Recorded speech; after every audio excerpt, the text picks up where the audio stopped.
Hey guys, welcome back. It's Vin Ho.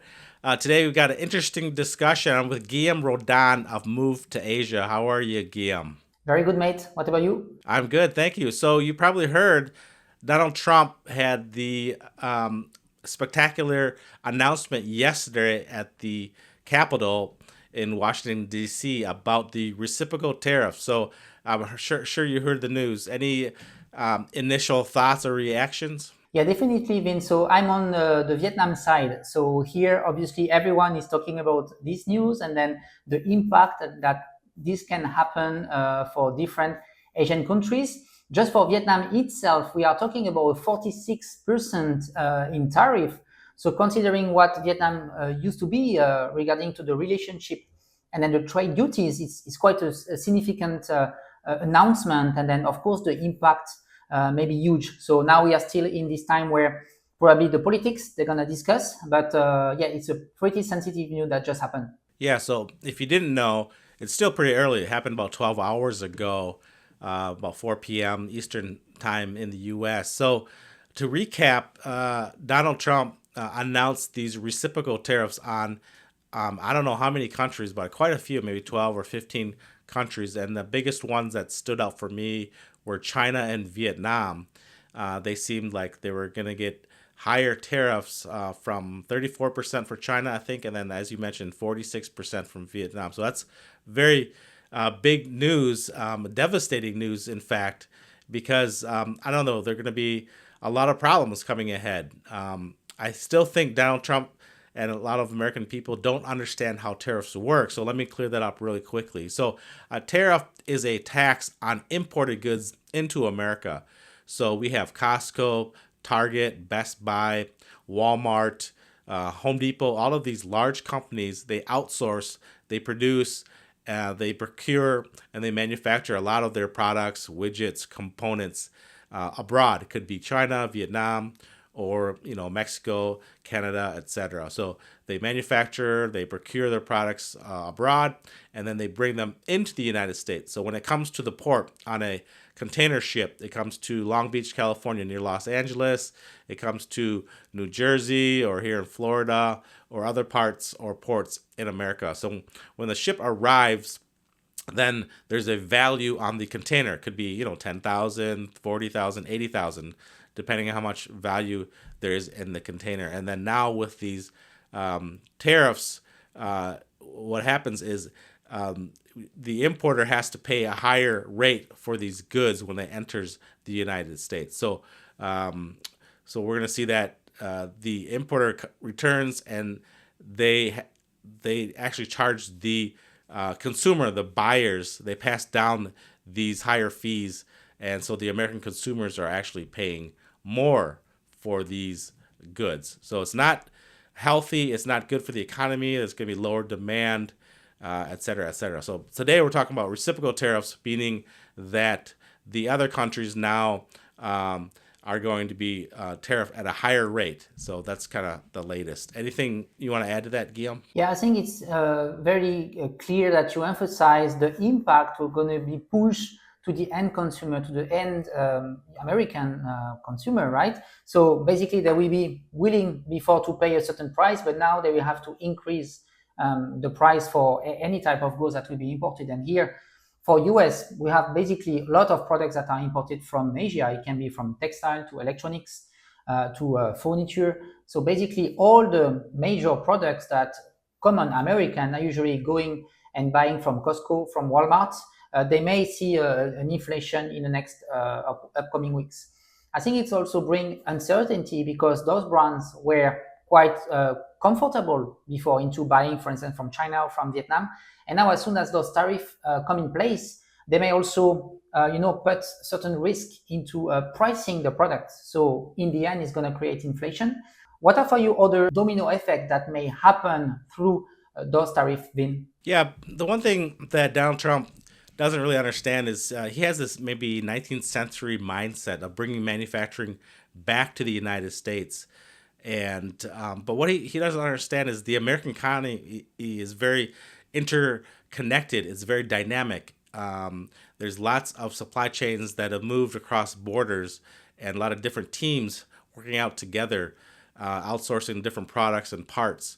And for the main reason is the cost efficiency, right? You can go to China and you can go to Vietnam and these other low cost manufacturing countries and then get these products made, and then they're imported into the United States so American consumers can enjoy them, as you mentioned, like shoes, sneakers from Vietnam, or clothing from Vietnam, or toys from China, or bicycles, things like that, or the things that everyday Americans use, like monitors, or laptops, or furniture, or anything. Just take a look at your house. There's nothing made in America in terms of like the what we use every day. From we got pots and pans, we got the furniture, we've got cabinets, and all of those types of things. They are outsourced for a reason, because they can get it cheaper overseas, and then in return, American consumers can enjoy them. So it really doesn't make sense. And so what these tariffs are actually doing is they're disincentivizing Americans to buy and enjoy those products. So that hurts the economy, right? So most of American jobs have moved into the service industries. There's very few people in America, hardly any, that are doing low cost manufacturing.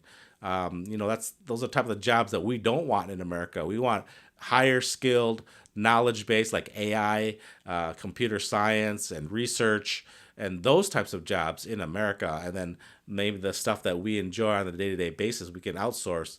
And so that's the best of both worlds. So I don't understand what Donald Trump is trying to get at, to bring these jobs back, so to speak. But the repercussions, when you ask, is it's going to hurt the economy.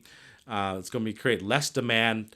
The consumers are going to be paying more for their products. For example, there's some studies said that a family in America will now be charged maybe 3 or 5,000 US dollars a year because of these tariffs. And then now car manufacturers, the new cars are going to increase from about 5 to 10,000 extra. So a car today you can buy at the car lot for 40,000 is now going to be charged 48 or 50,000. So that's a huge hit for the American consumers. So that's not a good thing. So I think there's going to be job losses, slowdown in the economy, and then we're going to have years and years of problems after that. So I think a recession could be, might be possible by the end of the year, in fact, is my prediction. So how about you, Guillaume? What are your reactions? What are your thoughts with your team? And how are you guys trying to navigate this situation? I know it's quite new. It's only 12 hours that it was announced, but any thoughts right away? Great input, Vince. So we actually had a meeting today with the team to discuss about the directions that we are taking. And obviously, we do have US existing clients. So just for them, we know that they may not recontinue ordering from Vietnam, just because if now they are hit by a 46% input tariff, right? It may make the entire business model not viable anymore. And especially when we are thinking about SMEs, sometimes, the margin are pretty thin, and business owners, they don't have, they are not as strong as big companies such as Walmart and Costco, who can directly reallocate the supply chain to different countries. So we are aware, and then we already sent some emails to US clients to warn them about what may be happening in the next upcoming weeks. There is another point that we could also clear out. I think it's because it's reciprocal tariff, meaning that the US is also aligning on the tariff that are put on US goods that are imported in those Asian markets. So considering Vietnam is applying a 90% roughly import tariff to some of the US goods. And that's also the reason why US is also putting such a high tariff. We have the same for India, for other countries like Indonesia, Malaysia, Cambodia as well got hit pretty bad, but it's also because it's reciprocal. So if US is seeing that a country is putting high tariff for US goods, then it's going to immediately put and then increase that tariff to somehow match what they are having. But obviously this is also an action from Trump to also hit strong those countries, and probably after to ask for some benefits So let's see how the government will be able to discuss with each other to try to get to a compromising solution. Vin, what do you think about the reshoring? Because we didn't talk about this. Do you think with the slogan America first and then putting those tariff actions, manufacturers can come back to the US? Do you think someone who were usually until now probably having their factory in China or sourcing from China, tomorrow they will be able to easily switch their production, set up a factory, or work with US suppliers? I think to answer your question, Guillaume, it's very wishful thinking. Donald Trump believes that if he puts up these high tariffs, companies will have an interest to come back and bring their manufacturing to America. But if you look at history and you study economics, the last 30 to 40 years, a lot of these companies moved abroad and they've been sourcing and they've been creating these supply chains integrated in other countries, as we mentioned in Asia, China, and Vietnam, etc. So there's a reason they do that is because of the efficiency. You know, they're using the demographics of China or of Vietnam before, when there's lots of young people, and then the demographics works for them. It's low cost manufacturing, so then they can make shoes and shirts and clothing and toys and everyday household items at a cheaper rate. So for those jobs to come back to America, yeah, I really don't see that happening. And there's really no case that we've seen in history where that happens, because how expensive is it for a company to go find land, then go build a warehouse or a building, and then start to train Americans to do assembly, to do textile work, to do sewing, any of that, or to make furniture? The American population is not trained to do that. So how costly would that be? And how long would that take? And then the end product. So okay, $100 Americans can buy for a Nike shoe from Vietnam. Now we bring that back to America. Now Nike's going to open a factory in California, in New York, in the Midwest, in Kentucky, and then now hire Americans. How much are you going to pay them to produce these shoes?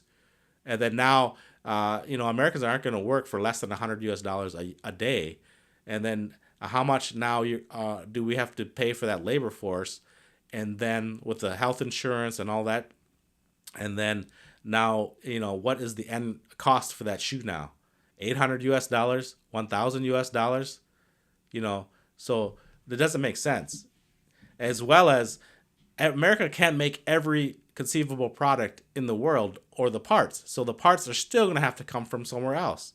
The material, the textiles, the rubber, all of that has to be imported. So now we have to import that product, but now it's at a higher rate. So it really doesn't make sense. Americans, what we're doing is we're shooting ourselves in the foot, and then now we got these retaliatory tariffs, as you mentioned. In Europe or Mexico and Canada now are furious with America, and so they've increased their taxes or their tariffs now on American exports to their country. So then Americans' jobs will be in jeopardy. They work in the service, they work for freight forwarding, they work in supply chain, those types of jobs. The farmers in America now cannot sell to China because of these retaliatory tariffs. Soybeans, corn, farm equipment, services, digital products, all of that now is a slowdown. So it's this two-way street, and like I mentioned, it's going to slow down on both ends, and that's going to create problems. There's going to be job losses, slowdown in the economy, and then it antagonizes countries. America has generally good relationships with a lot of countries. Now a lot of countries are angry at America. They can't trust America. And so on. So we're seeing that problem. So, there's one aspect. I don't know if you heard a lot, Guillaume, but they say China could take America's void, because China is now trying to trade with other BRIC nations and other things like that. Maybe I don't know if you heard about that, or you want to go in a little bit about that.